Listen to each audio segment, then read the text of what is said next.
This whole situation gotten me down, man. Why? All right, so we're here.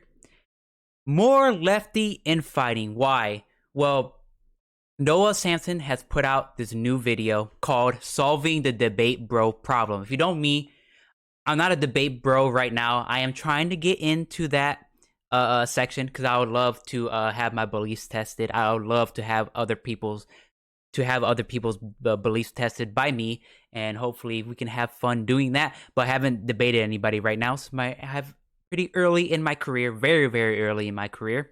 But this whole situation has been pretty much boiling up for the past couple of months.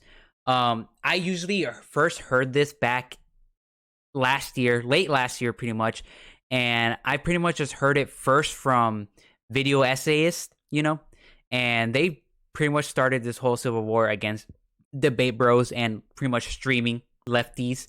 It all boiled up, and then Noah Samsen just put out this video and pretty much summarized kind of his problems with debate bros. And let's see if we can agree with him or disagree with him. So let's get started. Xander Hall. Samsen's a fucking idiot.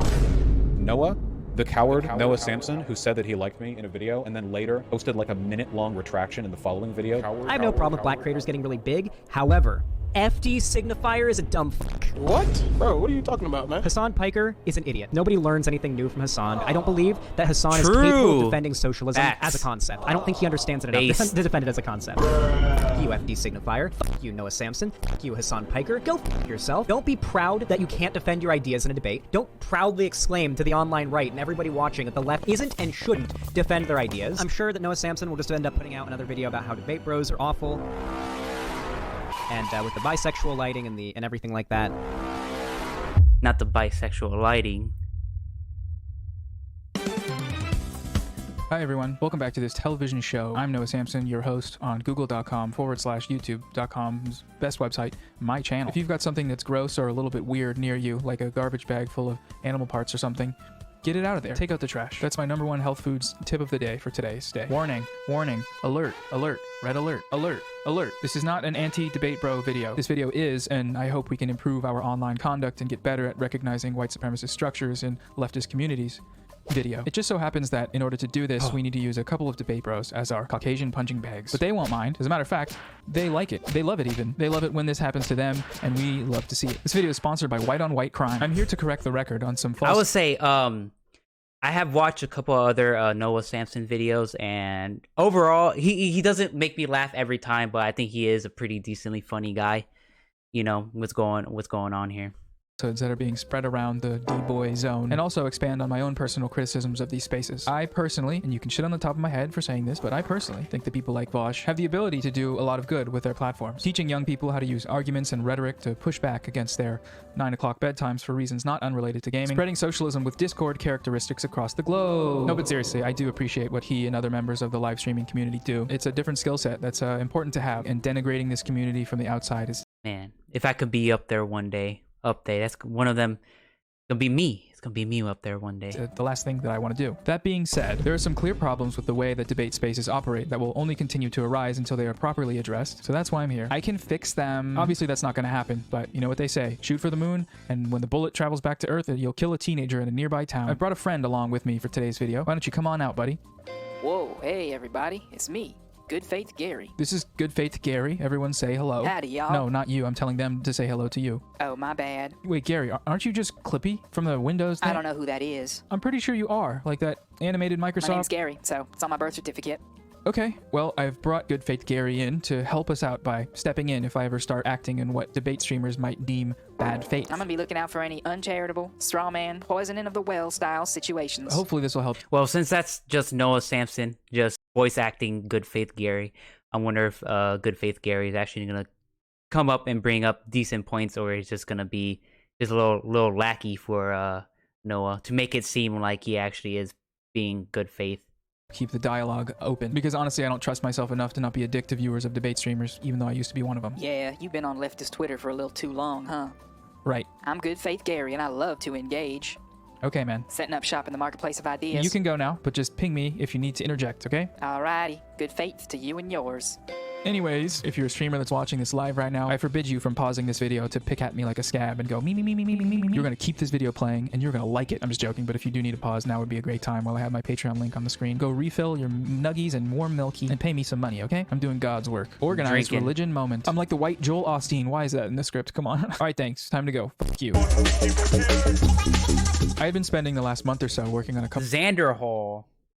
If you don't know, Xander Hall is a decently big political streamer out on Twitch and YouTube. One of my favorite videos of his is just how he left the alt-right, because he used to be part of, I don't know if I think he said like the alt-light, not really the alt-right, but he got pretty dangerously close, and like there he talked about how he got out, how he got seduced by the alt-right. And I think he went down and actually talked about the whole situation pretty well. And ever since then, I really enjoy him. I do listen to him pretty much regularly. He's one of my favorite political streamers out right now, and I really enjoy him. So let's see if he brings up good points against Xander Hall. Because Xander Hall has made some mistakes before. I actually have a video on him on my YouTube channel, talking about his debate he did with Brittany from Politically Correct, talking about white genocide and shit. And me personally, I think he did a poor job in that debate. I think he could have done a lot better. But yeah, let's see if he brings up good points. Couple different scripts for videos. When the following clip was brought to my attention last week, it's from a video by the leftist streamer and YouTuber Xander Hall titled "Why LeftTube is Dying and the Next Anti-SJW Wave is Rising." I have watched that video, and it was a pretty good video. I really enjoyed it. Oh no, this situation sounds dire. We better take a look. Don't know if he's going to be right or not.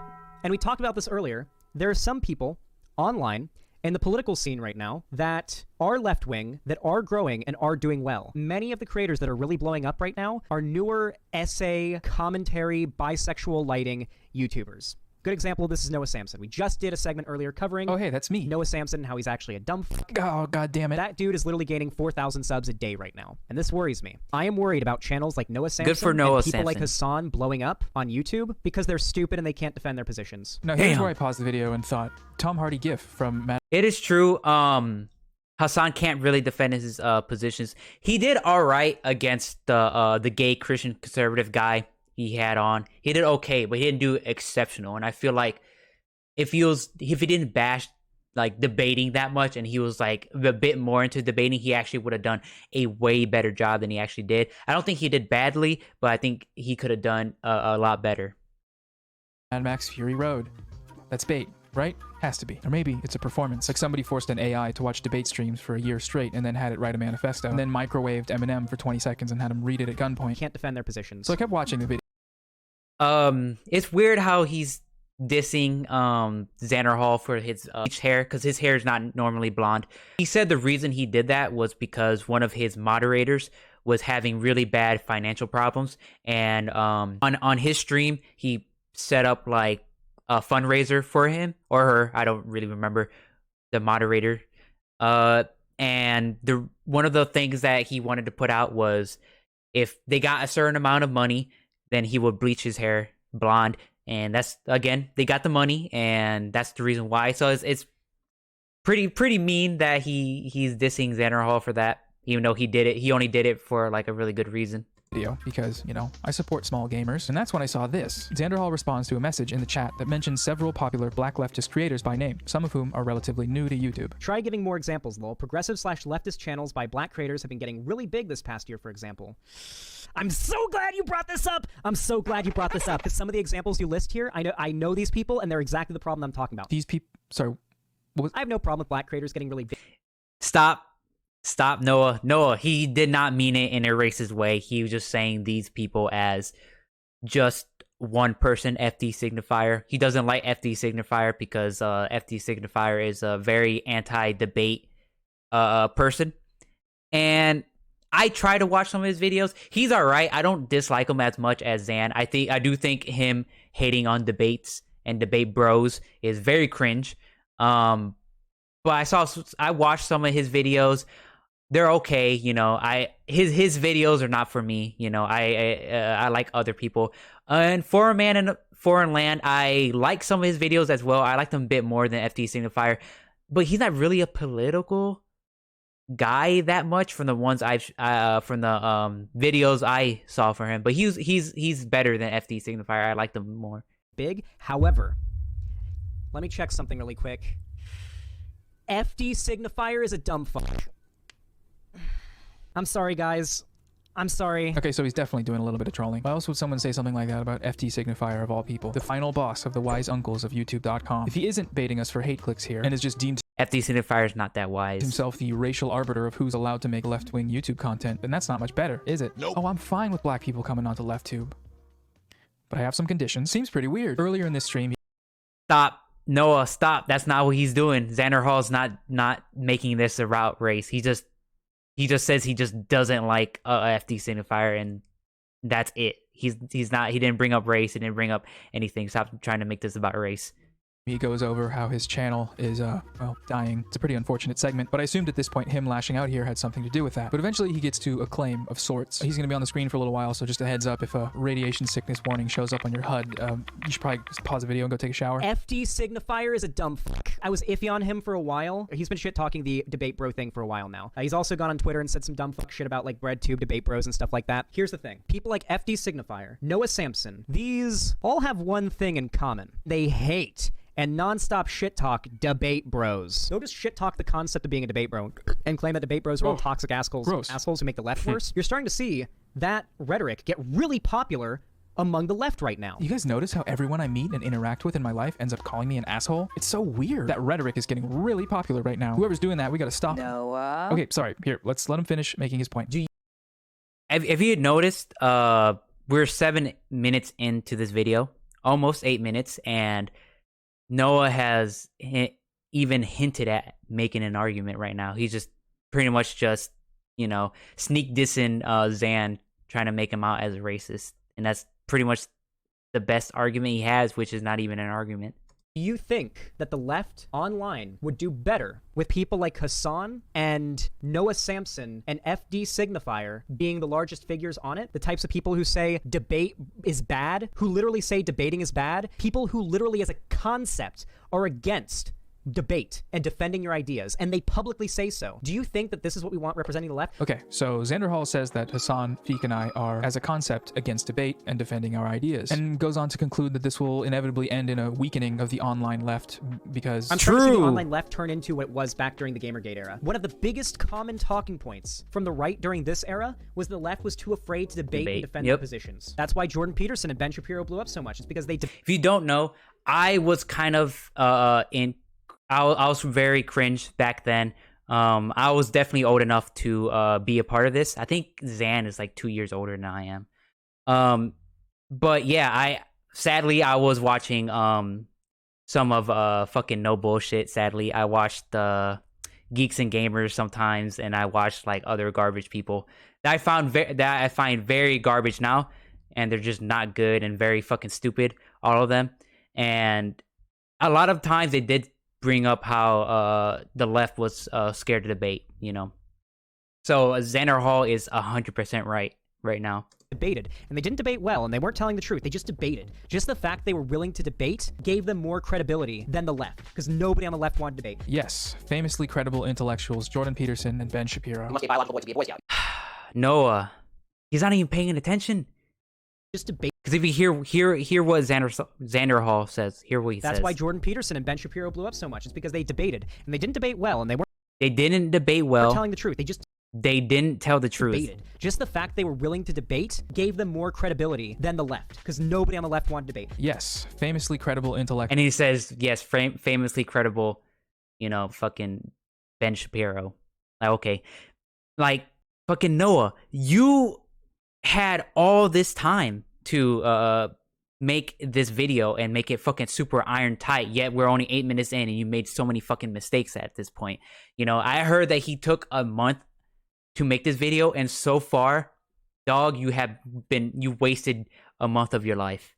Intellectuals Jordan Peterson and Ben Shapiro. You must be a biological boy to be a Boy Scout. You have to be a boy to be a Boy Scout. While you're putting your finger in the little hole. Rubber. So where is Zanman getting this impression about us? Well, I have a few ideas. I've gathered some clips together of criticisms made about Debate Bros by the people he's mentioned. These are things that I both agree with and think may be the source of this characterization. Sorry if this is a bit tedious, but I think it could be potentially helpful to have all of these critiques sort of compiled here. To give a little context as to the state of this riveting discourse, during a recent live stream, Hassan voiced some criticisms about the Debate Bros sphere and the audiences it tends to cultivate. I agree, but I also see the downside of never having your viewpoints challenged with opposing views. Yawn. Okay, here's the thing. This notion that you are having your opinions challenged in the marketplace of ideas is a silly one. That would make Ben Shapiro the most intelligent person on the internet. Hey, you're not a man if you think you're a man. And if I call you a moose, are you suddenly a moose? This is why I absolutely fucking despise Debate Bros, because you don't care about the actual morality behind the ideology that you supposedly believe in. You don't care about the outcomes. You do not have like a well-grounded materialist perspective on issues. You are simply going towards who is the most powerful intellectual gladiator. FD Signifier's Break Bread is a See, Hassan only hates Debate Bros, because he hates Destiny, and Destiny just triggers the fuck out of him. That's the only reason why.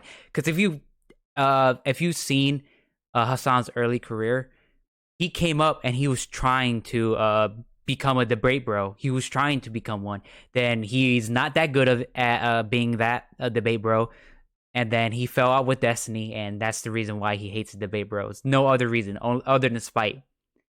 So don't take his advice. Don't listen to him whenever he talks about debating. Video that covers the history and current state of BreadTube or LeftTube and the barriers posed to non-white creators on this platform. There's a section in this video that had some things to say about Debate Bros. Let's take a look at a clip. And this problem with Debate Bros and their fandom, who understand make up a very significant chunk of LeftTube viewing, including my own, is the problem of most white LeftTube, both creators and consumers, which is, for all of the theory and research and outward rejection of white supremacy on paper, the vast majority have not taken the time to dismantle the white racial frame through which they see the world. So even with the best intentions, the behavior and viewpoints born out of this space is still going to be rooted in racist frameworks unless the concept of whiteness is addressed. Essentially, if you read Marx and Trotsky and Gramsci and What You Want to Do Ski and whomever else, but not Du Bois, Fanon, Hooks, Crenshaw, etc., you might be a leftist white supremacist. And thus, he would be right if anybody on here will ever fucking read theory. I haven't read theory, so if you guys can beat my ass on theory, you can go ahead.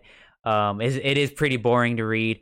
I should read it, but again, it does take up a lot of time, and no one has ever read theory when it comes to Twitch, like political sphere. Nobody has read theory.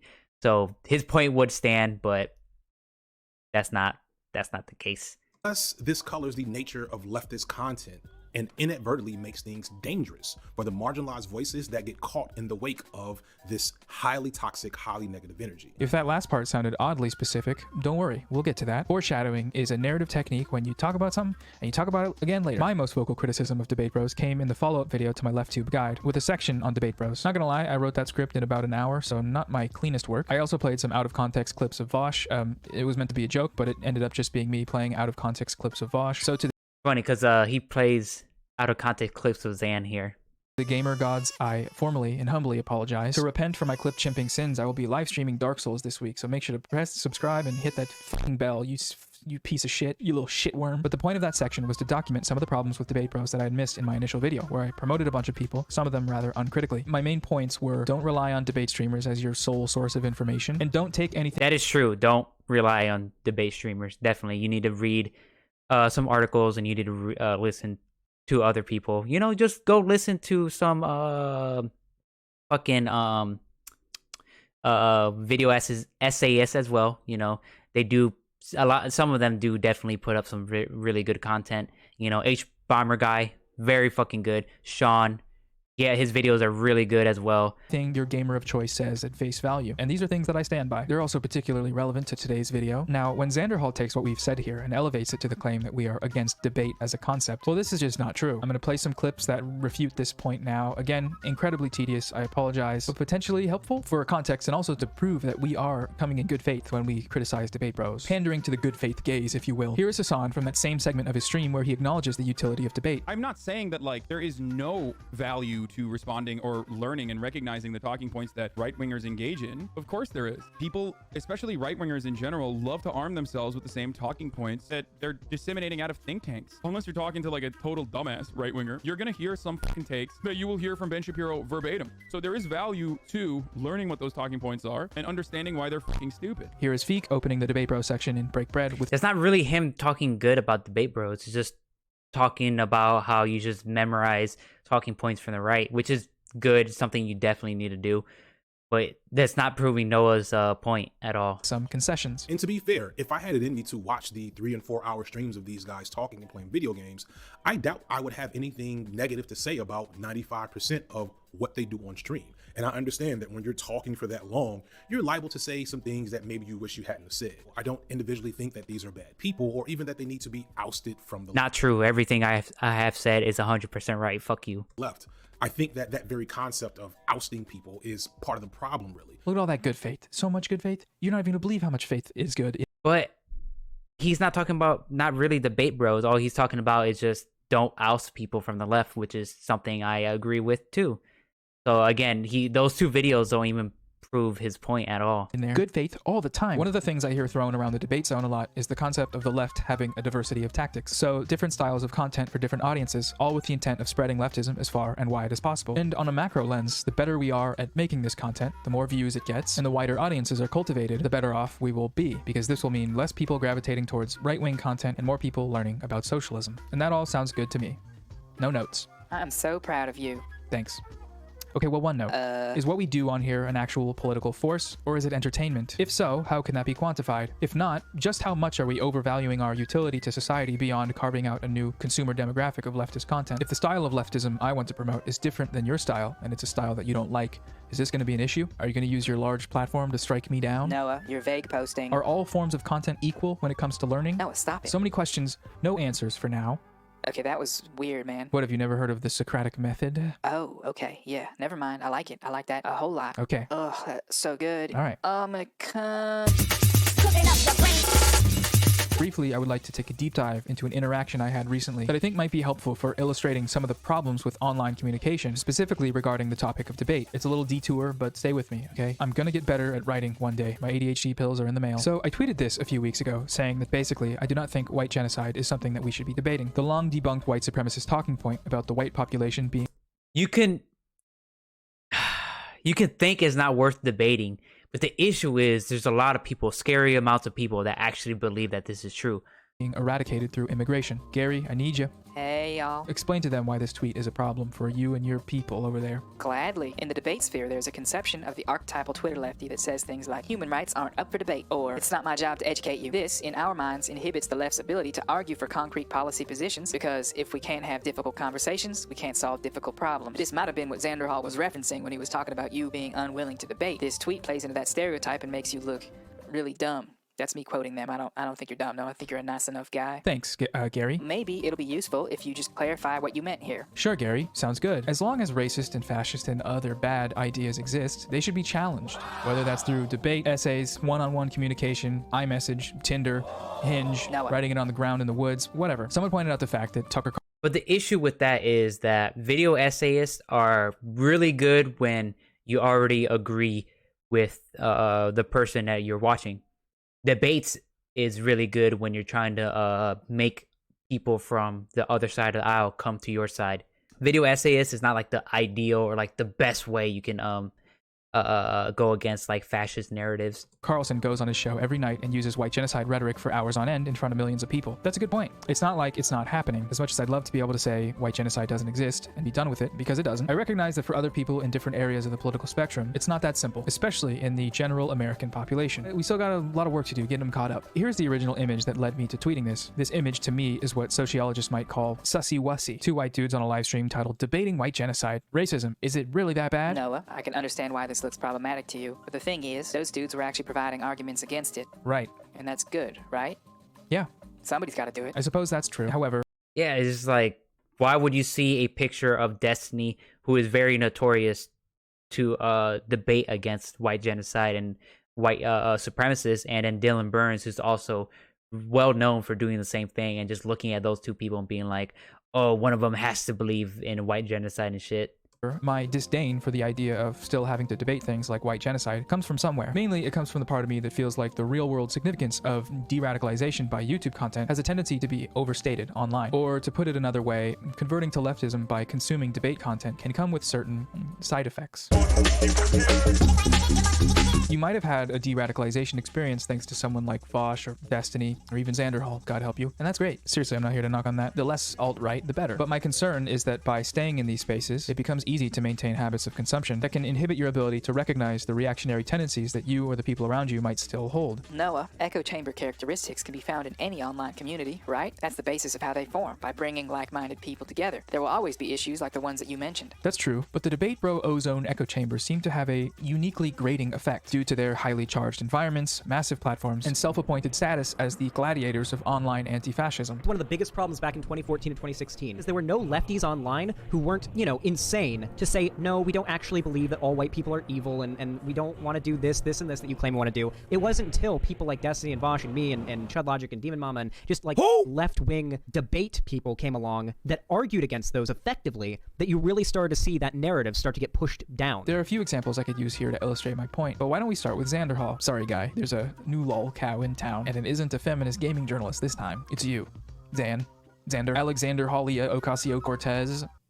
Sorry, it's not funny at all, actually. The most viewed Definitely good faith. Video on Xanderhall's channel is called How I Fell Down the Alt-Right Pipeline and Escaped. It's from December of 2019. We've seen this story before, but basically, he got into some Pepe shenanigans with his gamer friends and was eventually pulled out of it. The thing that pulled him out, in his case, was Destiny's debate with JonTron, where Destiny ended Nazism once and for all, or something like that. I didn't watch it. He concludes this 48-minute video with what he sees as the most important aspect of online politics as he moves forward on his journey into leftism. There's one thing above all of this that may be the most important thing, and that's optics.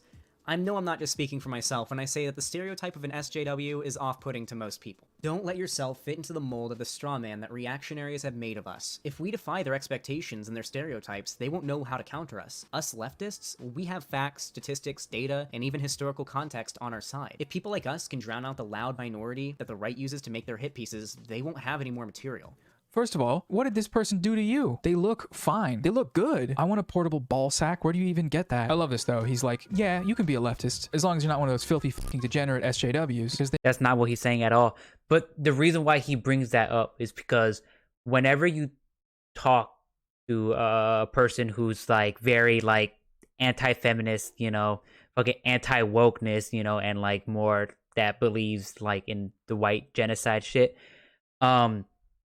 those people would look at a person with like blue hair and like a trans person and even a brown person and like already see them as subhuman and like not as good as them. So why would they listen to him? And Xanderhall is just bring up the point that like straight looking white guys it would be better at arguing against these people because they would listen to them more just by them being straight and white and guys, which I do agree with. Sadly, that is the case of the world. they make us look very bad. I know this because right-wingers told me so, but let's cut him some slack. That was 2 years ago. He's probably grown up and become a big boy now. Let's see what he's up to. One of the biggest common talking points from the right during this era was the left was too afraid to debate and defend their positions. Nobody on the left wanted to debate. True. The left at the time were high and mighty, BuzzFeed videos, feminist, like video essay content, woke scoldy, high and mighty, preachy, non-funny, non-edgy, milquetoast, fucking not whitewash, fucking sugar sweet, fucking condescending left-wing content made by, well, trans people with pink hair, okay, and blue hair, which obviously isn't a problem in and of itself, but it does kind of make the left, you know, it makes gives right-wingers, makes them mad. Oh, I feel like I've heard this somewhere before. This hyperfixation on optics is indicative of a framework of political thought that views the world through a lens of what the right will think of us, and a little more, and that's what I take issue with. Basing your politics on practicality is a good thing, but when the crux of your argument rests upon dictating the terms of how other people should look and act, and silencing minorities... No, he said drowning out the loud minority. Drown out the loud minority? Sure, okay, my bad. Just save that one in the memory bank for later. Silencing minorities. Drowning out the loud minority. Okay, dude. When optics is the crux of the argument, this, to me, is in some ways indistinguishable from just being an anti-SJW person yourself, because it means that your online content Overton window always has to include the Gamergator perspective. And how much leftism can you really be getting done if that's the case? All of this makes a lot more sense when we look at where Xanderhall is getting this whole narrative from. In his video, he starts off by citing another YouTuber whose video's thesis forms the basis of his own, and the channel he cites just so happens to be an actual reactionary YouTuber. YouTuber whose primary content focus is dunking on e-girls and defending Leafy. Oh my god. So what's going on there? This all reminds me of last year when he wouldn't stop saying ableist slurs despite his... To be fair to Xander Hall, he was saying that person was right one time, and he would, every time that guy said something else, he would debunk whatever he said. He just agreed with him that the next anti-SJW wave is coming up, and that's it. Community's objections to him doing so. His reasoning was that gamer language such as this is more effective at bringing people over from the right. It only took about 12 debates and 7 response videos for him to eventually stop. Hyperbole, strike 7. He did stop, and that's good, but not without it requiring severe pushback from multiple different creators. Xander Hall does go on to say that optics aren't everything, and that it's okay to be trans or something. Trans people with pink hair. But I'm more so talking about the attitude, not like the optics of who's advocating for what, right? That doesn't matter. I don't believe in the idea that, like, we should relegate certain identities to the sidelines because their identities are like bad optics. I don't believe in that. Okay, optics are important, but they're not everything, right? But that was only after the Gamergate tirade spilling out of him. Condescending, Woke, trans people with pink hair. So it's stuff like this that makes me wonder about the boundaries of what these communities are able to accomplish, and whether or not the high regard debate lords seem to hold themselves in is warranted. But you can decide that for yourself. See the current state of the valiant white debate lord saviors of the American online left. Stop it. He'll probably complain about being clipped out of context, but I mean, the full video's there. It's a full video. You can watch the whole thing. Also, if you do Yeah, Xander Hall was pretty reasonable there. All he's saying is that looking like that is not a problem in itself. It's just getting normies to our side. If everybody looked like that, it would be which would be much more difficult if just like normal looking straight white guys would talk about that. There, don't say anything mean, please. Just comment Squid Gang with 6 G's. But that's all I really needed to say about that guy. So yeah, on to the important stuff now. Title card right now. Thanks. So now we've dealt with that sort of silly stuff, I want to move on to a more serious example of where I feel that these spaces are causing harm within the online left. I think it actually makes the most sense to start this story by briefly going back to Xander Hall reacting to something that I tweeted. I know, I'm making you watch me watch someone react to my tweets. It's disgraceful, but I promise I'm going somewhere with this. And then this is the one that instantly, if anyone says Vosh is wrong in the Professor Flowers debate, there's just no saving them, okay? There's no saving them. They're a piece of shit, okay? Because they're defending genocide. There's just, that is the dichotomy in that debate. You're either anti-genocide or pro-woke genocide. You're either pro-genocide or anti-genocide. And certain people on the left are pro-genocide because it looks woke in a certain way. Okay, so if you have no idea what any of that meant, let me get you up to speed. The tweet he is referencing is talking about a conflict from a couple of months ago that happened between the large left-leaning streamer Vosh and the small leftist video essayist Professor Flowers. My tweet is saying that Vosh was in the wrong in that conflict. This interaction began when Professor Flowers made a video critiquing Vosh for conflating black nationalism with white nationalism in a prior debate. Vosh reacted to this video on his stream. He disagreed with her characterizations of him. Professor Flowers made a video responding to his disagreements. He reacted to that video on his stream and disagreed. He then invited her on the stream to discuss, which ended up turning into a debate. After this, she released one final video on it, and so did he. That's not where this ends, but for now, that summary should suffice. The debate was, well, a shit show, as both parties have since acknowledged, and as we'll get into in a moment. But the effects that it had on the online left... Only on one side, Vosh did very well in that debate, and I really, really enjoyed that debate. If you haven't watched it, please go ahead and watch it, and you'll see that Professor Flowers had said some very yikesy shit in that debate. Content space were much more serious and malicious. One of these effects, as Xander Hall has so succinctly put it in his video, is that it's treated as orthodox thought in debate spaces that anyone who agrees with or defends Professor Flowers in any capacity is pro-genocide or sympathetic to violent ethnostates. That is the dichotomy in that debate. You're either anti-genocide or pro-woke genocide. Now, this idea comes from somewhere. It comes straight from the source, actually. From the overlord of the debate realm himself, Vosh. Since this debate nearly 6 months ago, Vosh has continued to characterize Professor Flowers as being an anti-white racist, whose ideology inevitably leads to genocide. Here he is talking about it last week on his stream. It's like Professor Flowers. I think that Professor Flowers is basically just an anti-white racist who stumbled into a misunderstanding of decolonial terminology. There are always bad people who will mask their ideology through sort of euphemism and adjacent positions. How many super far-right fasci types cloak their positions in the front of like nationalism? Not like hyper-nationalist, fascist, whatever, you know, but just like regular American nationalism. That's like the most common thing in the book, you know? It's not even like anything PF said was that extreme either. It's ethnic cleansing. I don't get it. There's enough lore and content regarding this interaction to last anyone who's interested until next winter, so I'm just going to give my honest opinion and summarize it in the following way. I do not think that anyone that has actually listened to Professor Flowers' videos on this topic can make any of the claims that Vosh and his fans continue to make about her, calling her an anti-white racist that is pro-genocide or pro... You can. I watched all those videos, and I watched the debates and Professor Flowers' video afterwards, and she has said that pretty much, yeah.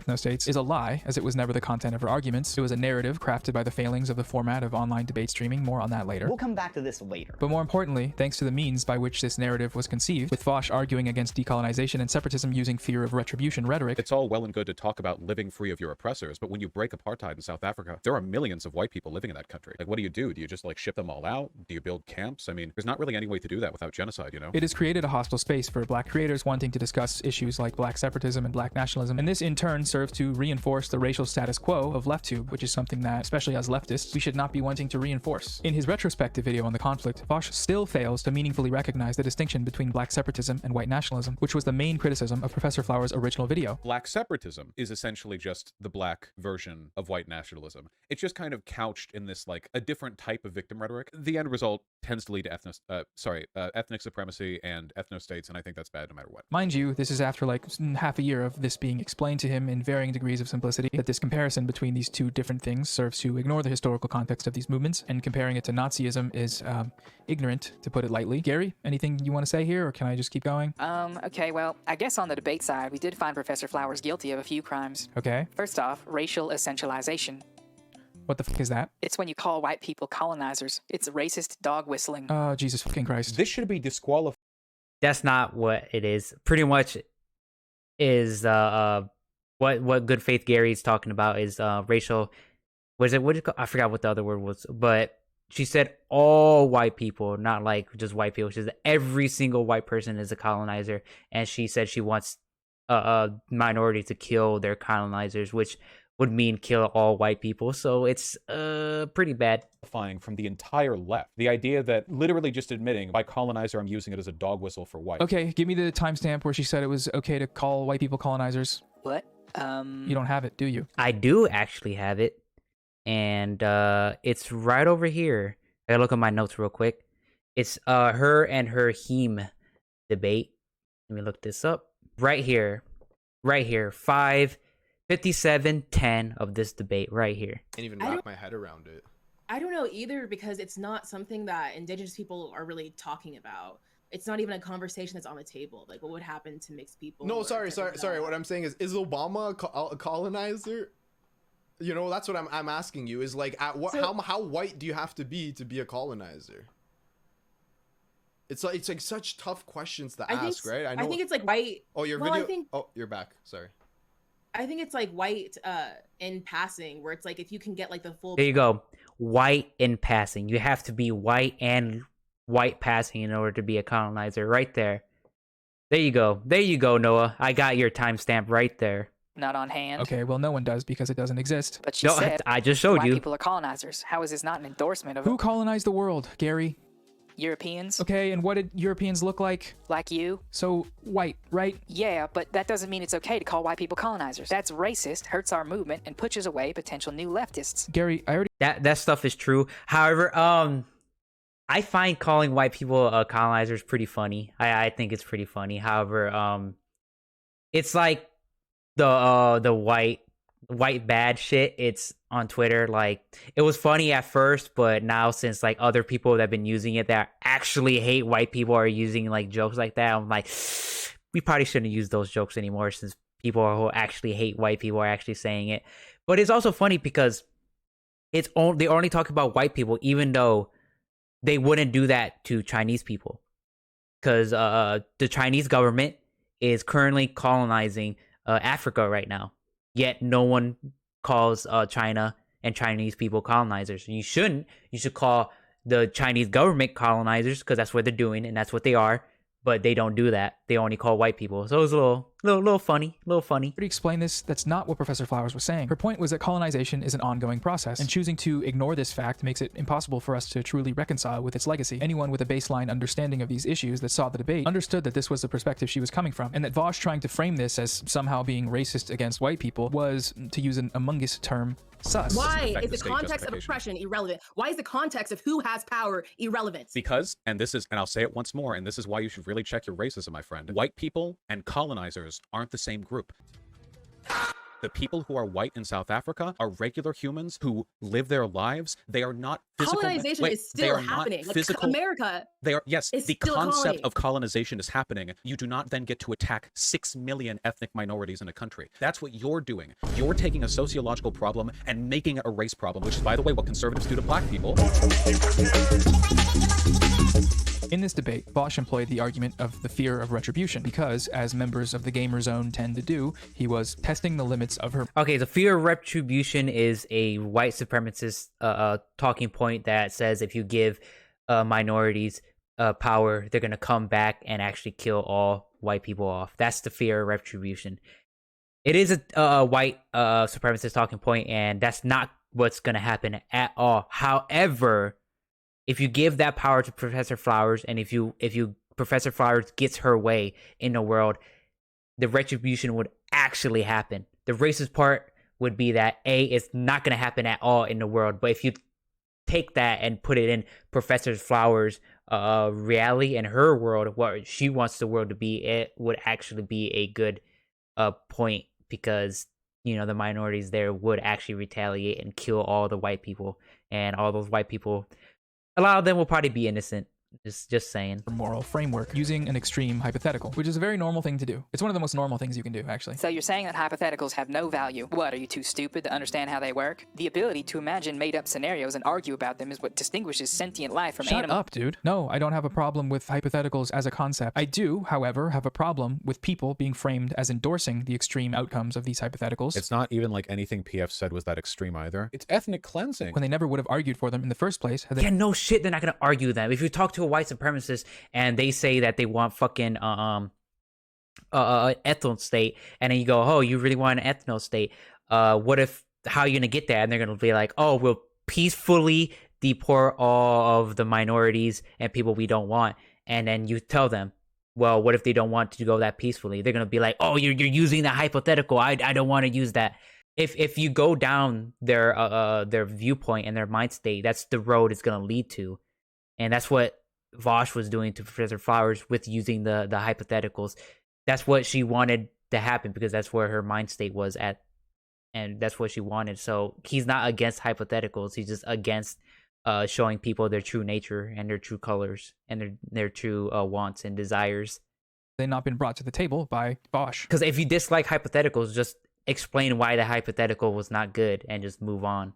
Or whichever debate lord they are encountering. In multiple conversations since, Vosh has attributed this escalation in rhetoric to Professor Flowers. Escalations like equating land back to genocide. Here he is talking with indigenous activist Morgan Khashoggi about land back. Morgan and Vosh are referencing Professor Flowers in this clip. It feels like a very virtue signaling thing sometimes to be very in favor of decolonization. Like, yeah, pro land back. But then when it actually comes to talking about these issues and actually like reconciling, like sometimes it can get, I think, a little bit, well, there's a clear dissonance. So it's not that people are getting it so wrong. It's just we need to smooth some wrinkles out so that people don't start using really inflammatory language to describe how we feel about our own problems. The weird part is that Professor Flowers never spoke on these issues on the terms of genocide until she spoke with Vosh, which should be of no surprise to anyone familiar with Debate Bros. Over the course of all these interactions, the first time the word genocide... Well, it's because she got her ideals challenged by Vosh, and then, her mind state and her viewpoints lead down that road. Her viewpoint was never challenged before because she was only talking to herself and to the camera and nobody else. So that's the reason why. It is ever used is here at 4 minutes and 45 seconds into their debate, and it's not mentioned by Professor Flowers. When you take a look at a lot of black separatist communities, there are a lot of underlying reactionary tendencies like homophobia, anti-Semitism. It seems like the fundamental bones are pretty similar, and then when you get into the logistics of creating an ethno-state, there's not really any way to do that without genocide, Like, take South Africa, right? I mean, it's all well and good to talk about living free of your oppressors, but when you break apartheid in South Africa, there are millions of white people living in that country. Like, what do? Do you just, ship them all out? Do you build camps? I mean, it seems like this logic always leads down a really bad road. Isolate that last quote. It seems like this logic always leads down a really bad road. That conception right there, that limit testing ideology, is precisely what causes the inflammatory language to start being used in these conversations. The same language that the actual land-backed activists said was causing so many problems. Using really inflammatory language to describe how we feel about our own problems. There's not really any way to do that without genocide, you know? Discussing ideas in this Wait, that's a point for Vosh, not you. Noah, what are you doing? By pulling them to the extremes in a combative context is especially damaging with topics like black separatism, a topic that the white online left has repeatedly demonstrating having very little knowledge about, and thanks to Vosh and others, very little willingness to inquire further. Vosh just says they're Nazis in reverse, and everyone's like, okay, cool. Black separatism is essentially just the black version of white nationalism. All of this has been explained ad nauseum in these videos, but the YouTuber Carr, he has a great channel by the way, go check him out. He explains why this is ignorant as clearly as I've seen anyone do in this clip from Professor Flower's last video. Let's see if people will get it this time. 147th time's the charm. I'd like to set the record straight on black separatism because a lot of people seem to get it wrong in online spaces. The best way, I think, to visualize it for anyone listening, separatism is basically self-determination and creating as much space away from your oppressors as possible, allowing you to act upon that self-determination. If that creating space from oppressors requires violence, then it requires violence. It doesn't have to, though. You can talk about Rosewood, Tulsa. You can talk about MOVE in Philadelphia. MOVE was a black separatist movement, and the cops bombed it, and they killed 8 children, and they burnt down a block of townhomes. So this organization was not responsible for anyone being hurt in their town whatsoever. They literally just wanted to do what they saw, mind you, white people doing throughout the country, building compounds and building their own internal insular support networks and dual power structures. That's ultimately what separatism is about, is creating that space between the oppressors and the oppressed or plundered people so that they can act upon that self-determination. It's never been about ethnic cleansing. It's been about creating a safe distance. It's ethnic cleansing. I don't get it.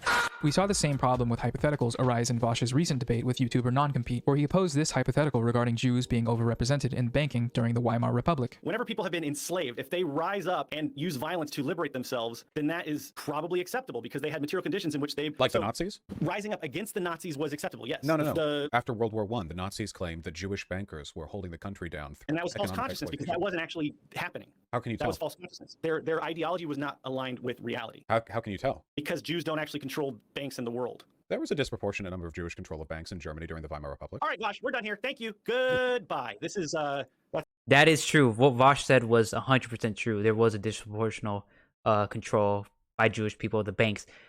A, but that's no reason to genocide a group of people. And B, the reason why Jewish people had disproportional control was because they were discriminated against, and that was like the only route they could take because they were being discriminated against.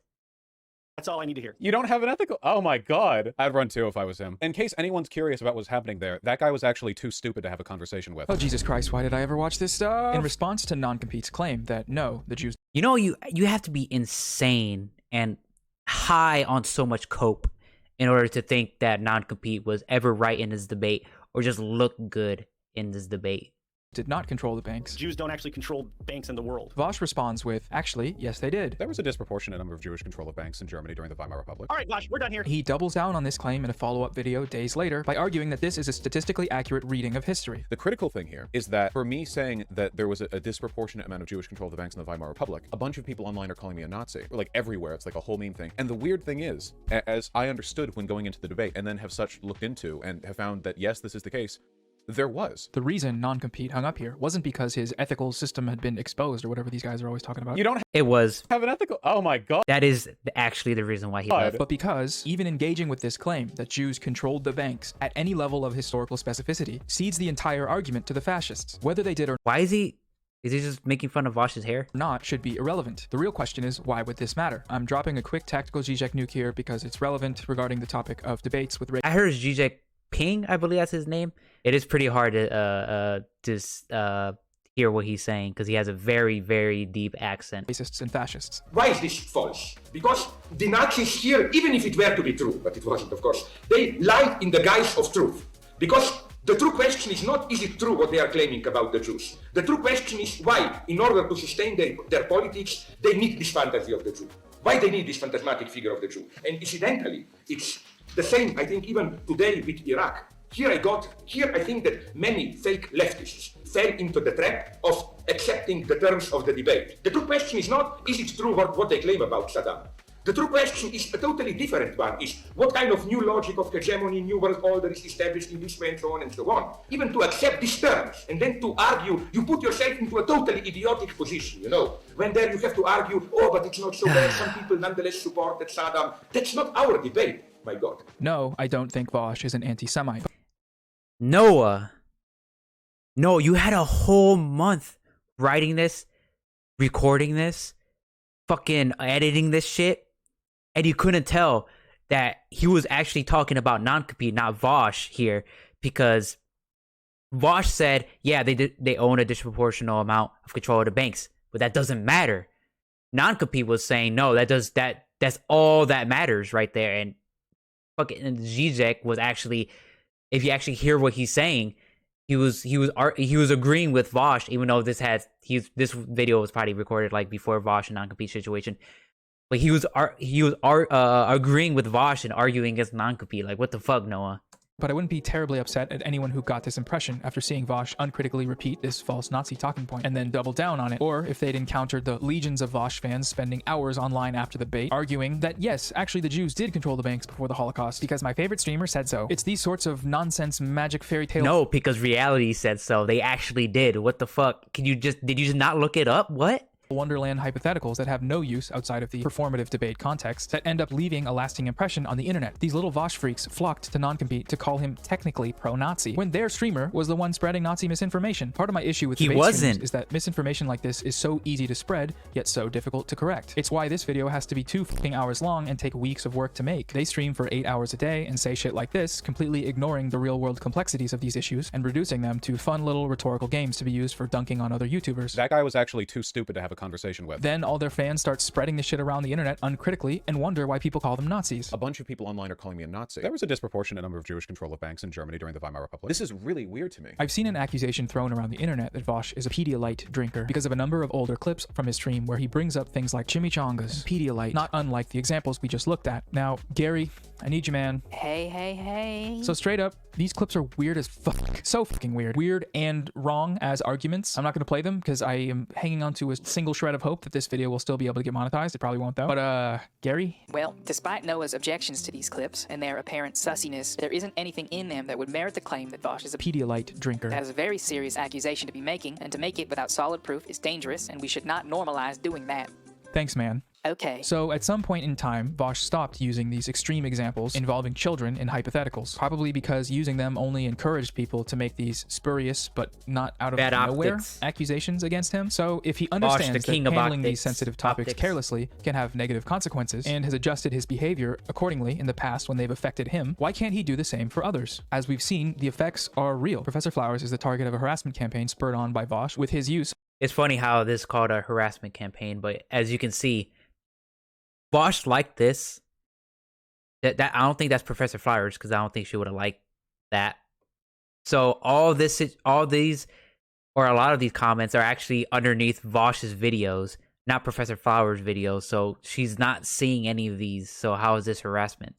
Of this hypothetical about the fear of retribution. Non-compete was accused of technically defending Nazism because Vosh, through his little rhetorical game, justified this treatment in their eyes. He is either choosing to ignore these facts or just doesn't care, and both of these should be unacceptable, right? There's a great thread from a streamer called Ask Vera that runs through the standard procedure of interactions with debate streamers and how they are a recurring problem. Number 4 is especially relevant here. Reactionary debaters smuggle assumptions into hypotheticals, hoping you get distracted with the hypothetical rather than challenge the assumption. This is precisely what happened to Professor Flowers regarding the topic of genocide, and this distraction has forced her onto her back foot ever since. Here she is talking about it in her final video on the topic. So there are a lot of people who are saying that I'm genocidal, and I just want to clear up what I mean. What I mean to say is that there is no amount of violence that colonized people can enact towards their colonizers that will ever compare to what colonizers have done to them. That compares to the millions of kidnapped and enslaved people, to the thousands of years of history and way of life that has been wiped out, to the languages that have been lost, to the entire caste system that has been created, to the relocation and murder of millions, to the subjugation of entire nations, and to the subjugation and profit of stolen land. She is... No. This is one of the worst videos I ever seen. What? Did you not see? That actually made her seem more genocidal than anything else. What? Right. Do I need to explain that further? Hopefully not, because I'm not gonna. It's not my job to educate you. But I want you to watch how Vosh reacts to this clip on his stream. There is no amount of violence that colonized people can enact towards their colonizers that will ever compare to what colonizers have done to them. That compares... It's like, what she's saying is like, I could just walk down, shoot a white person out of nowhere, and then I can just be like, you see that? Motherfucker Spaniard killed and raped my ancestors. See that? I can do that like 100 more times. It wouldn't even amount to what you guys did to my people. That's what she's saying. What does that mean? What is, first of all, that's not what she meant, because that's a totally different concept. Is that even like relevant? What does that have to do with what we're talking about? History and way of life that has been wiped out, to the languages that have been lost, to the Also, doesn't this kind of support my argument? This seems very strange to me, because it feels like the implicit suggestion is that the violence that colonized people do is okay because it could never be enough. You know what I mean? So Professor Flowers says these things cannot be compared, and attempting to do so downplays this very real history of oppression. Again, an objectively true statement. And to this, Vosh responds, you claim to not want to do white genocide, yet you cite historical oppression, which could be used to justify white genocide. Huh, curious. Very curious indeed. Checkmate, Nazi. So, this is racist, right? Am I allowed to say that yet? I think what you mean to say is that while this individual act may not be racist, the way this flow of information has been set up has led to a racist outcome. That outcome being Professor Flowers discussing historical oppressions here is seen as a potential justification for retributive violence, which was never her point and not how these claims should be viewed, especially from anyone claiming to be on the left. Yeah, so it's racist. Okay. Thanks to their debate, which in effect served to legitimize this fear of retribution No, it's not. rhetoric, a white supremacist narrative is being repeated all over the place, making it so that topics requiring nuanced discussion, like black separatism and black nationalism, are framed as being not only inherently violent, but equivalent to Nazism. If we take a quick peek at some of the chats from that stream, it's quite interesting. Mom said it's time for me to be the colonizer. It's a pro-genocide argument, basically saying that the image of white people in chains while MLK smiles in the sky is based. That is her saying that a white genocide is justified. So that means reverse genocide, good. Leftism, it's good. Leftism, we love it. thousands of years of history and way of life that has been wiped out, to the languages that have been lost, to the entire caste system that has been created. Our resident critical race theory scholar, Xander Hall, elaborates here. I'm going to say this right now. I'm gonna call it out. When people say woke genocide to refer to like the black separatist stuff, it's kind of racist. I'm gonna be honest here, because it's not woke. All you're doing is putting woke before something that has to do with brown people because it has to do with brown people. It's not woke. There's nothing about what Professor Flowers or Black Hammer or any of these people advocate for that is woke. Being woke is advocating for integration and cooperation, okay? A multicultural, multi-ethnic, multiracial movement to fight against the systems of oppression in this country that put certain groups of people down, right? That is woke. Segregation, even if it's... well, he's not talking about liberal colorblindness. Liberal colorblindness would be, oh, you're a brown person. Oh, I don't see you as brown. I just see you as a person. No, what Xander Hall is talking about here, he's talking about Fred Hampton shit. Everybody should just come together and fight for a like common enemy. And we're black people and we want segregation. That is not woke. Just because brown people are doing it doesn't make it woke. Oh, that's just great stuff. We love it. Leftism is when reverse racism is the scariest thing you can think of. Mom, can you pick me up, please? They're not being colorblind. There's a good clip from the YouTuber Bad Empanada that explains how ridiculous it is to try to make this comparison. I know a lot. I don't know. I'm too young or too. I wasn't into Twitter then. I just now got Twitter. Once I started streaming, that's the moment I got Twitter. But I heard Bad Empanada did a lot of bad shit. But of course, I wasn't there for it, so I'm not too sure. But I heard he did a lot of bad shit. Let's imagine a different world where white people did all the same thing and the black people were more radical and they were like, you know, we want you guys to get the fuck out of here. You know, we're not just going to forgive you for centuries and centuries of oppression, for enforcing apartheid upon us for 100 years. We want you gone. Would that be the same thing as Nazism? No, not even fucking close, man. Truly unbelievable. And do I think that would be an ideal solution? Also no. Is that what I would want? Also no. Can I understand it? Absolutely yes. Did you really just cite Bad Empanada in your video? Looks like you've lost me. That guy is a bad person. Everybody knows that. Me citing a clip of Bad Empanada saying something that's objectively true is not an endorsement of everything that he has done on the internet. Please stop being a fucking baby. Just hold up, though. Hold up. If we go back in the video, what are we, 4608? When we talk about Xander Hall, and Xander Hall was talking about fucking that dank guy, and then what is it called? Is it over here? And then Noah was like, oh, why did he cite a Tom Dank video? That guy is a he's a bad person. He's against, like, he's a reactionary, you know? So why can you do it for a bad person, but Xander Hall can't do it for a bad person? Just saying. Just saying. look at the meme, okay? Look at the meme. Okay, bad info not due to videos. On the other hand, gold, the rest of bad info in the presence. On the other hand, painful, agonizing failure. Oh, that's right. Yeah. That's really helpful for me, actually. I was slowly swinging around your baby's crib so you can gently fall asleep. Okay, thank you. Now, from my perspective, Vosh seems to be defensive about these ideas because he is operating on some underlying assumptions about who Professor Flowers is, assumptions that were created when they had their debate. There's an extremely relevant video that I'd like to plug here, Debate Me, How to Know Things on YouTube, from Scottish neoliberalism understander John the Duncan. Please go watch this, especially if you watch Vosh. Sorry, John, doesn't have to send them your way, but the debate bro deprogramming. I might actually have to watch that. Industrial complex. We can do that on stream. Not today, maybe. I need to write that down. Has to start somewhere, and your 2 videos will be our foundational texts. But this one John addresses many core issues of online debate culture. I'm writing that down. How knowledge is created in these spaces, and how this knowledge gathered through the act of debate is often held supreme above all other forms, and how this is maybe not the best thing for the left. I think the issue with this proliferation of debate is that it further embedded the idea that debate is a legitimate way of finding out whether something is correct and true. This is another example of YouTube's structures influencing how knowledge is produced. The platform encourages certain types of content, which then impacts how both viewers and other content creators view knowledge creation. And this might not be an issue if debate related at all to any sort of truth. And the problem is, it doesn't. So Vosh's defensiveness, or inability to sort of stop being a silly guy, is a byproduct of this overvaluing of what debate actually is. From Vosh's perspective, Professor Flowers is who she showed herself to be in that debate, and this, above all other things, is the information upon which we should base all of our subsequent attitudes and treatment towards her. Well, to be fair, Noah, he is a debate streamer. That's his medium. That is how he gathers his information, by talking to people. How else is he supposed to know what they're all about? That's kind of the issue, Gary. The hypothetical answer to this question is that he can actually watch their videos. He can listen to what they're saying when they've put a lot of effort into researching and presenting their arguments, but this form of listening is antithetical to his content format. In order to retain his position as standing rhetorical genius supreme... Noah, bad faith, bad faith. Okay, in order to keep his stream moving and entertaining, he often skips around, looking for arguments that he can try to respond to in these videos, or pauses before the points have been fully argued. He actually did the former with FT Signifier's Break Bread, which is disappointing because there was a lot of particularly relevant information in that video. The scary reality is that the very homogenous nature of their fan bases, Where's my who face? are fresh out of radical hate-filled movements, and for now they're I'm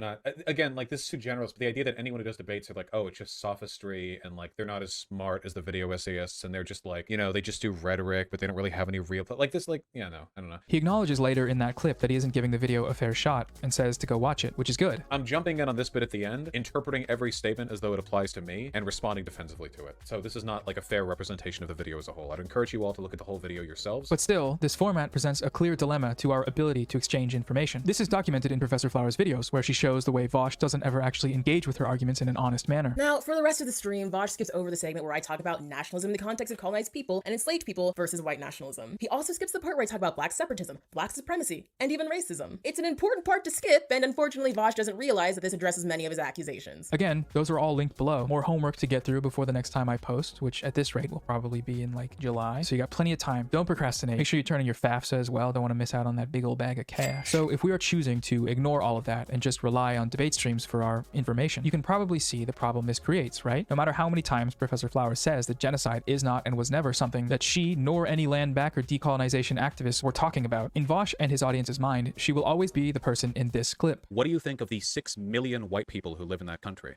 Do you think the black people, who are by far the majority, have a right to remove the white population? I think that they would have a right to do that, but I think that would be really harsh, and I think that they're not even going to do that. Out of curiosity, do you know how many Jews died in the Holocaust? It's so funny to watch these gotcha moments happen when he gets people caught in these little traps. You can see the excitement on his face. It's like when the shark from Nemo first smells blood.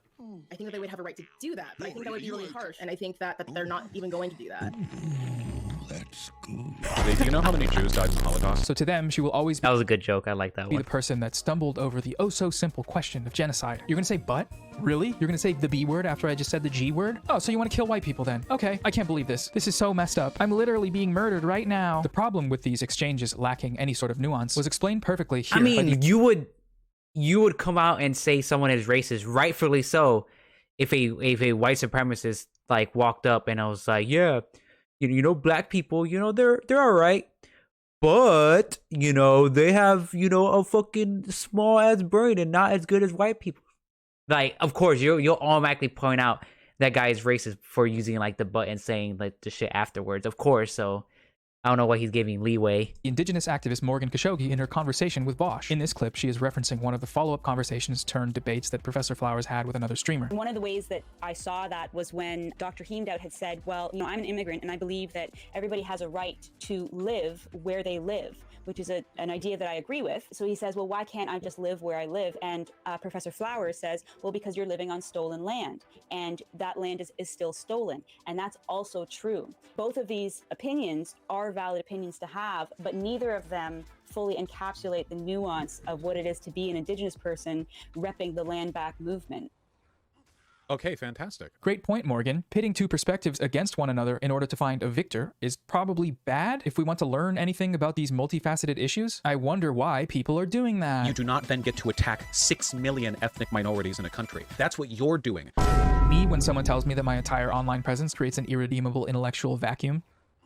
Okay, fantastic. Hassan had some relevant words on the shortcomings of knowledge acquired through debate. My main goal isn't to fucking thrive on being the big-brained intellectual titan, because when you do that, that just means they are still responding simply to power. You're not actually creating or crafting an argument or showing people a different worldview. You're just simply the big bad gladiator, the intellectual gladiator, and as long as you continue being that guy, they will fucking give you money and give you praise because they think you're the smartest guy in the room, because that's the only way they can understand who is smart or not. I apologize. He's just coping because Destiny probably triggered him like the day before. For most of this video being me playing clips of other people making my points for me, but not gonna lie, I'm not that smart. Noah Samsen's a fucking idiot. I'm good at making YouTube videos and talking about other YouTubers, but that's about it. Please don't copyright claim me. You're being paid in exposure. You're welcome, Hassan.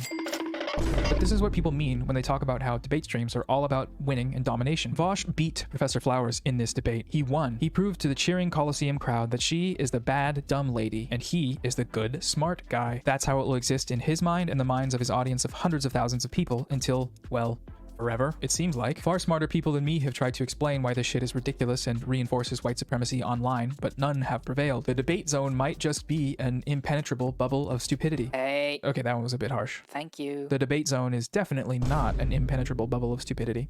Is that sarcasm? Nope.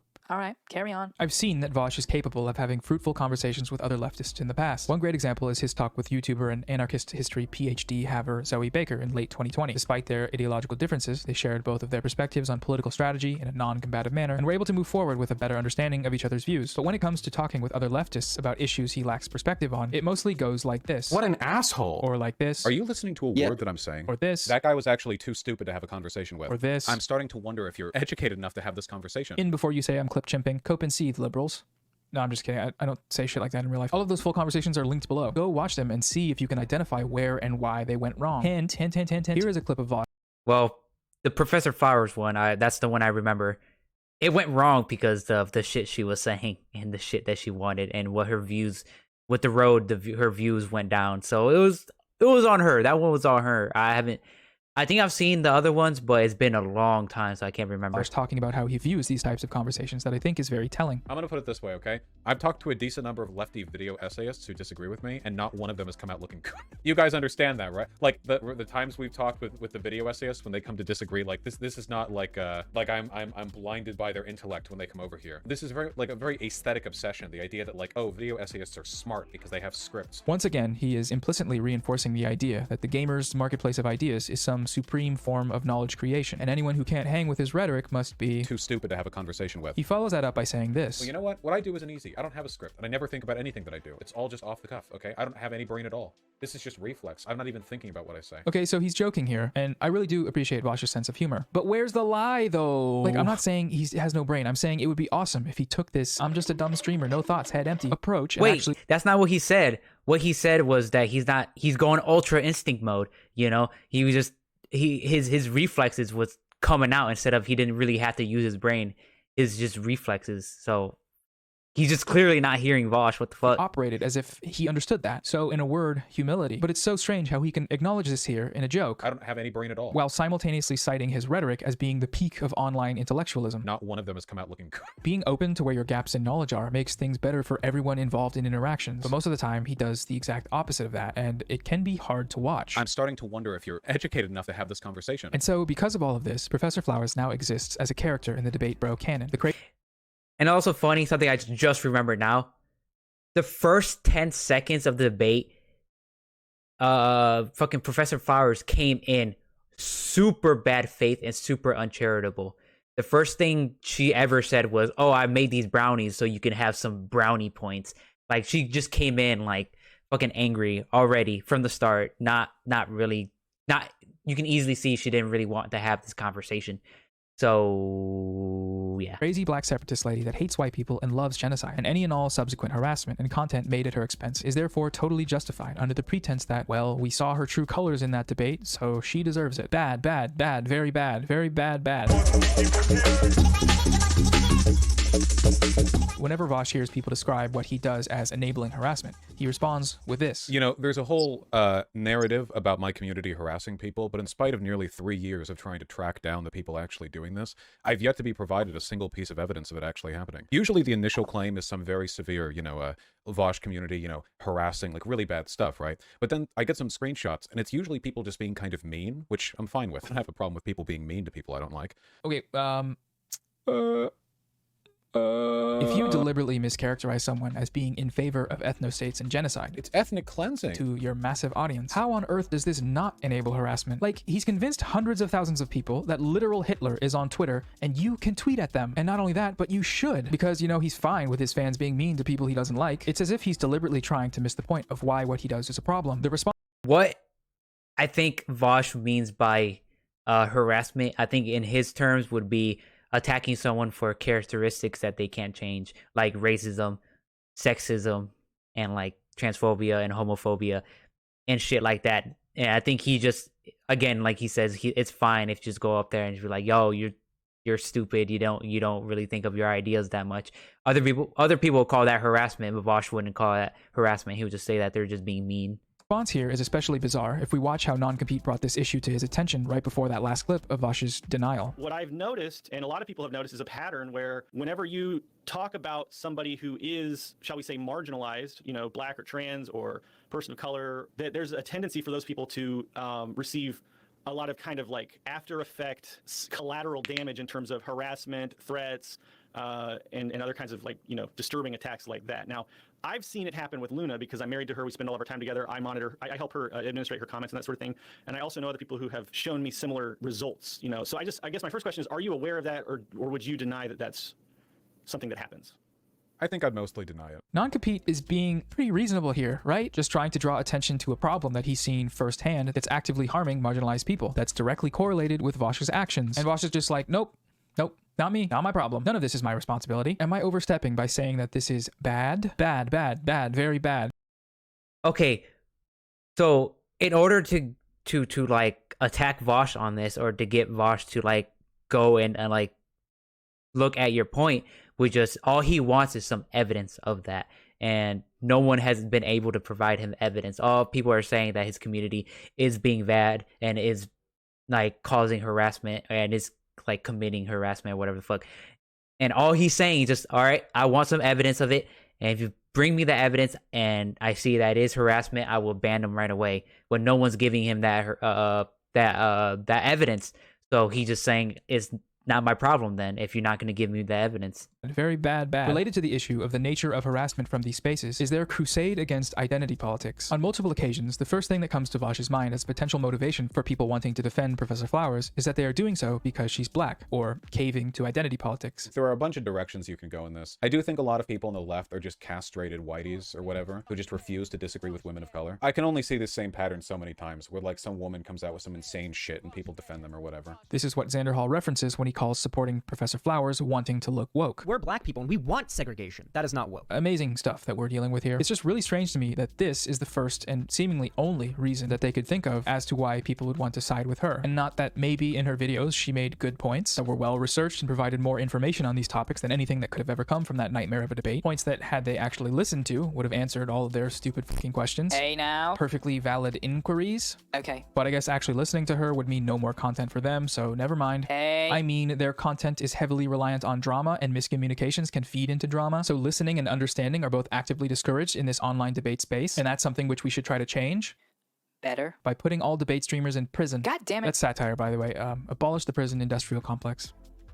except keep it open for debate streamers only. Oh my god. Like, okay, sure. I could see some people jumping to the conclusion that Vosh was in the wrong without really engaging with the content of the debate. They click on the video, see this shouty white devil's advocate style individual and a black lady, and click off to write a mean tweet about how Vosh bad. That probably does happen. I'm sure sometimes even because of internalized racism or whatever. But that explanation can only go so far. Again, I'm thinking using debate bro brain here. But in the same way that Vosh is waiting on proof of his fans' harassment, I have yet to see substantial evidence that the people siding with Professor Flowers are doing so just because she's black. If it's there, someone please show it to me. Quantify your claims. That's your guys' whole thing, right? I mean, both of them are pretty different when it comes to like getting evidence for one. You know, the castrated whiteys, getting evidence for that would be a lot harder than just showing some taking some screenshots of harassment and just sending it to Vosh.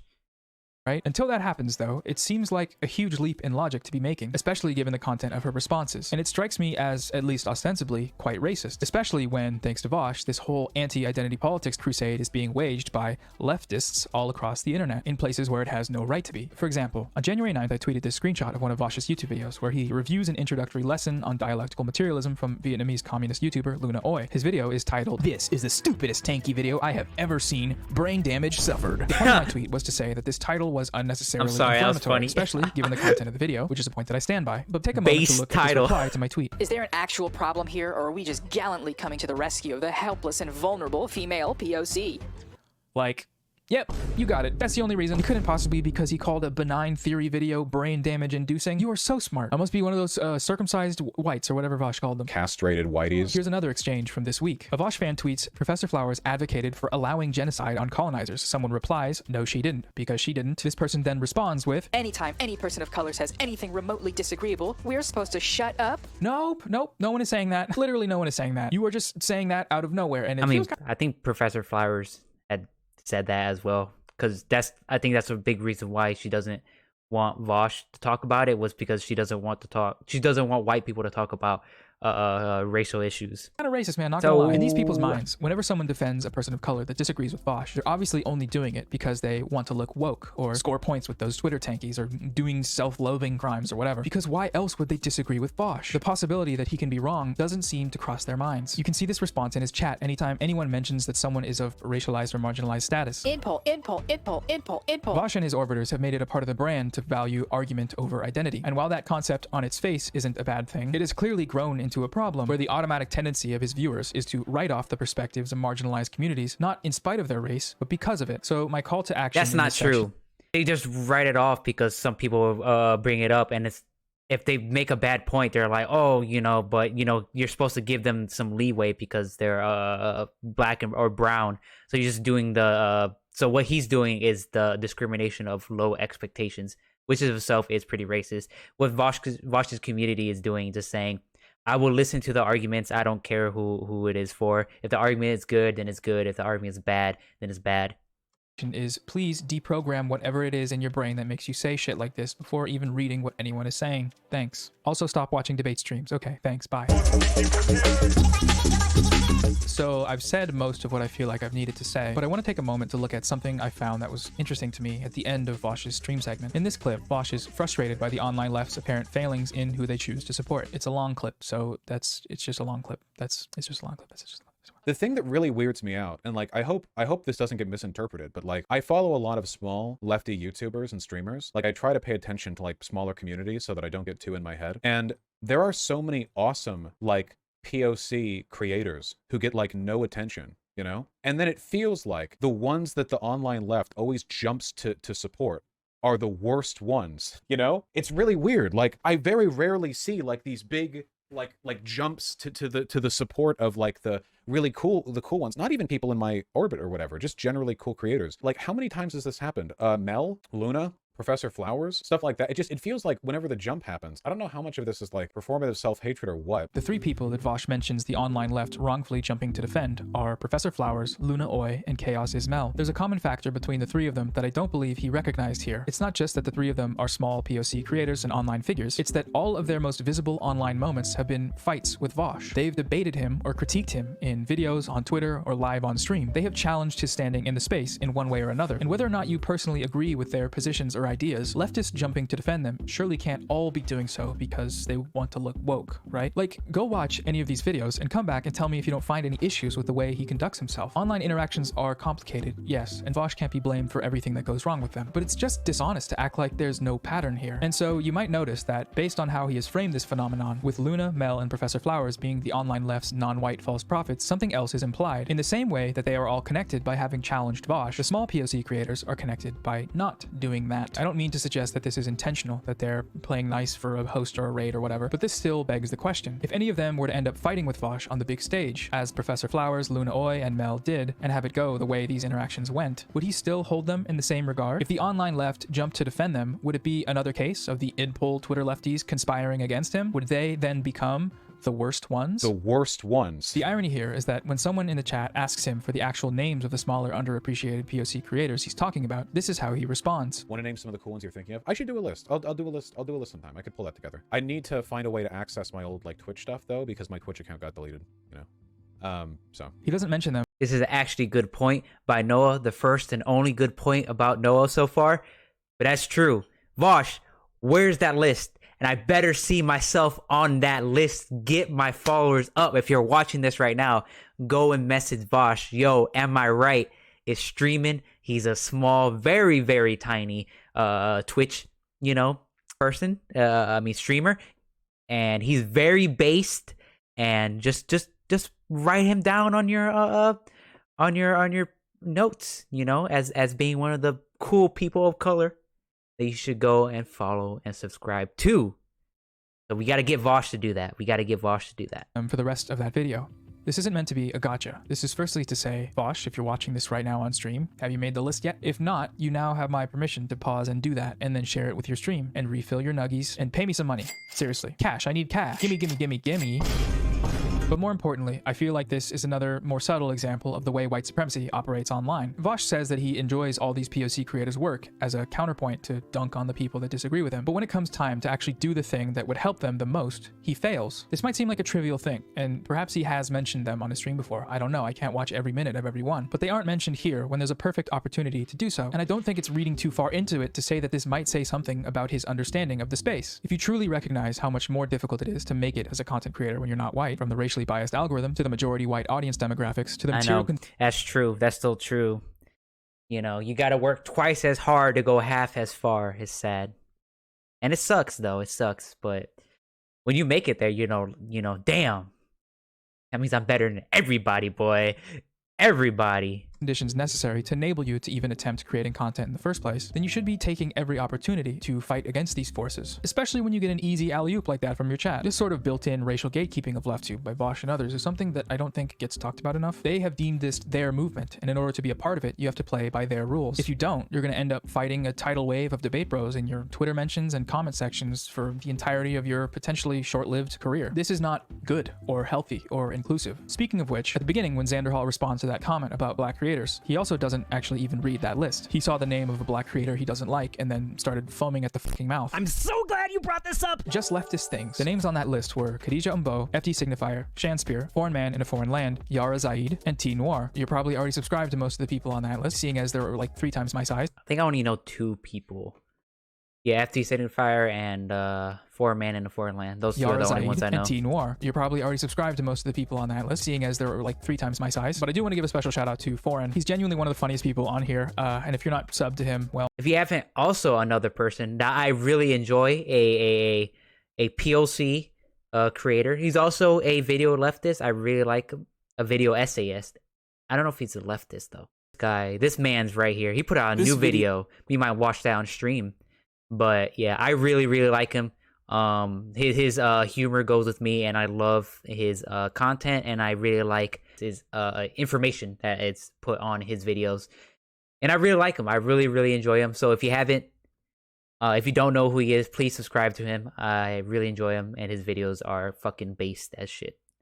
Well, you're missing out. Get this man to 100,000, or I will go sicko mode, and no, I will not elaborate on what I mean by that.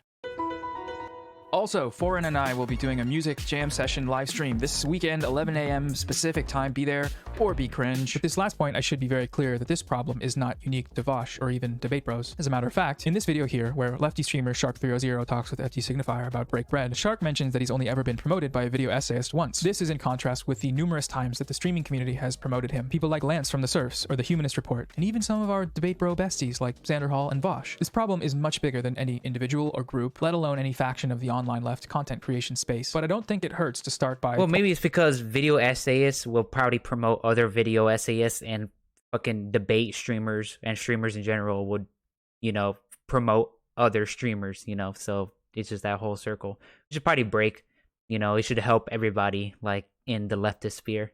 Pointing out structures that seem to be actively fighting against inclusivity. Structures like the format of online debate content or something like that. I don't know. I don't know. I'm so tired, man. Let's get to the conclusion. Do I think Vosh is racist?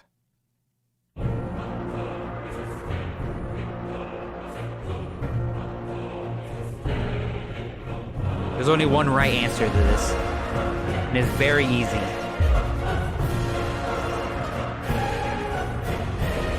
Starts with the What end. does answering that question solve? There's nothing that Vosh has said about or done to Professor Flowers that his followers, orbiters, and vulturistic little underlings... Then why would he bring it up then?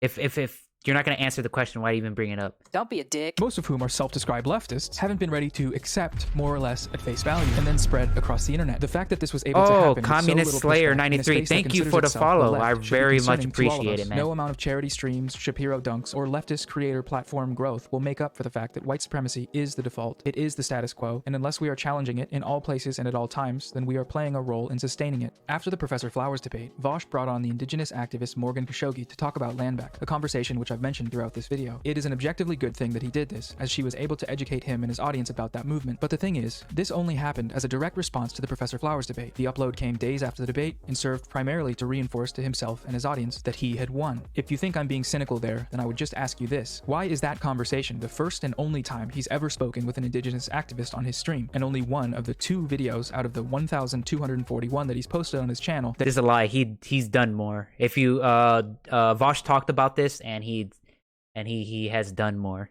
It even mentions the issue of land back. Once again, we see the structure of online white supremacy, co-opting indigenous and non-white perspectives when it serves him, but leaving them out for the rest of the time.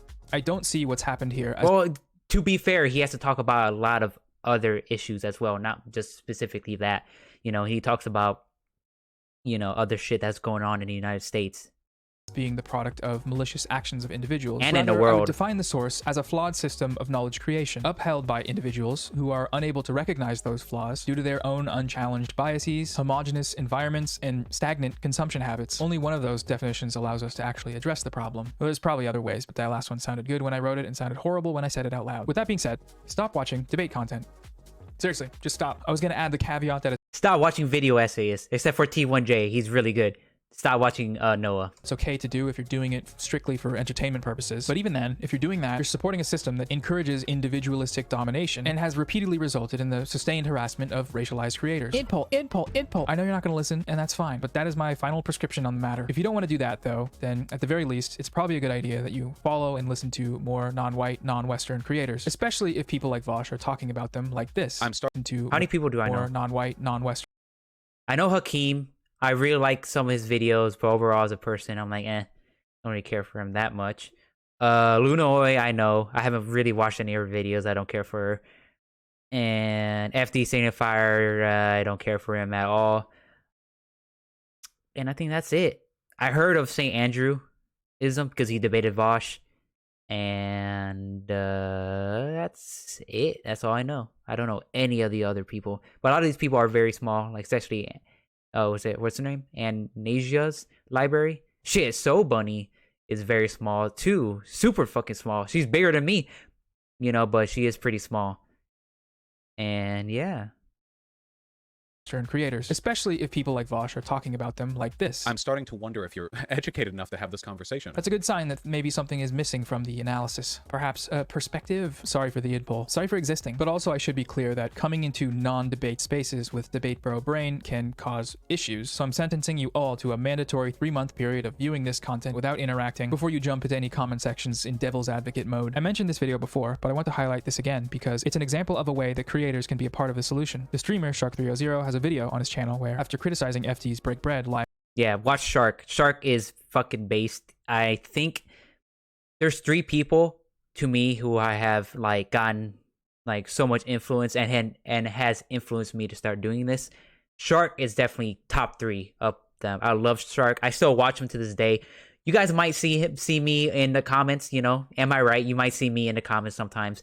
I've just started commenting in his Twitch chat, so you might see me there from time to time. And Vosh definitely is up there. And the last 2, I don't know who should take the 3rd spot. Is either Destiny or Zan. Destiny, he might take it over Zan only because he's smarter and he's a better debater. But Zan, I feel like he's just I can relate to him a lot, and he's a socialist as well, which I very much enjoy. And he's not like an asshole like Destiny. Destiny fucking hates socialists, so I don't know.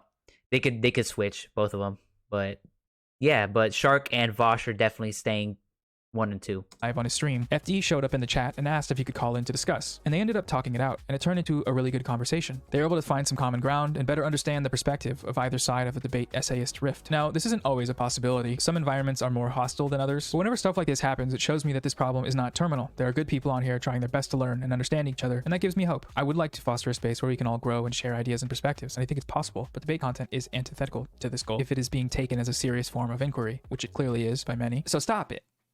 Please stop.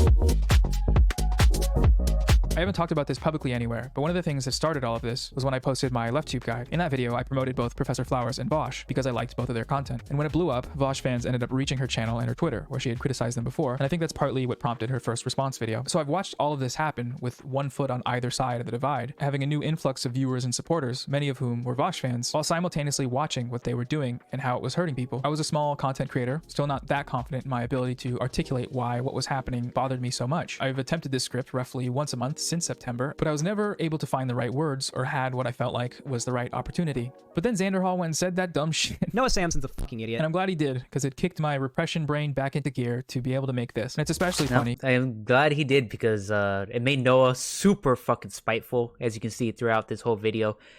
He hasn't really brought up any good fucking points at all. And I would add that him like denouncing his fucking Vosh support was like the first thing I was like, damn, dog, like, can you not stand on your ground on your own 2 feet? Like the moment you feel a bit of backlash, you're like, oh, I didn't mean to say that, oh, let me wipe this away for everybody to love me again. It's just, maybe he needs to grow a spine a little bit.